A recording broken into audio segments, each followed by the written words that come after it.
The idea of the dying and resurrecting God is one of the oldest ideas of mankind, widespread and exceptionally variant in its forms.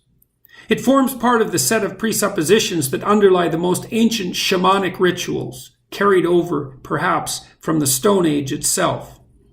It is echoed in the foundational stories of ancient Mesopotamia, Egypt, and Greece. It manifests itself in allegorical forms, in the figure of the phoenix, for example, which immolates itself, regains its youthful form, and rises in triumph from the ashes. It recurs repeatedly in the tropes of popular culture as well, bringing even those entirely devoid of religious education under the spell. Marvel's iconic Iron Man plummets like Icarus from sky to ground after saving the world from demonic, serpentine, otherworld forces, and then arises from his death. The child wizard Harry Potter must ultimately die and be reborn to defeat Voldemort, a very thinly disguised Satan. All of that creative variation on a theme speaks of a deep, ineradicable, and eternally re-emergent psychological reality.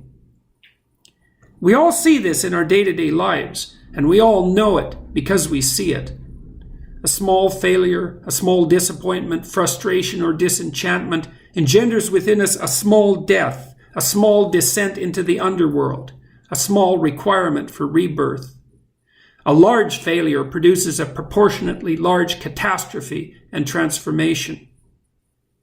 When you are compelled to talk to someone because you face divorce, or the failure of a treasured ambition, or the illness or death of someone close, you are walking yourself through the eternal narrative: stability, crisis, death, transformation, rebirth.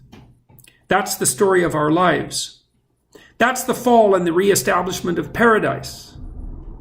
The idea that the Savior is the figure who dies and resurrects is a representation in dramatic or narrative form of the brute fact that psychological progress, indeed learning itself, requires continual death and rebirth of lesser and greater magnitude. If you are engaged in a serious interpersonal conflict or argument, or facing a true crisis in your life, the new information confronting you cannot be incorporated without the oh-so painful demise of your previous conceptions, and all of the resistance comprehension of that pain necessarily entails.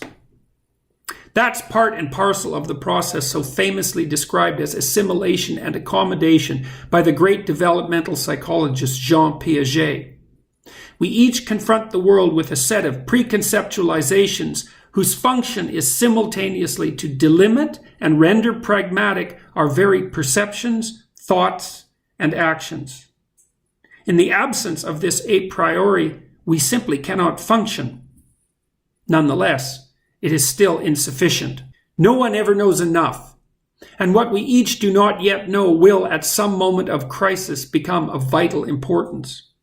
When something new and Hydra-like confronts us and shakes us to our core, what is old and anachronistic within must therefore immolate itself and die.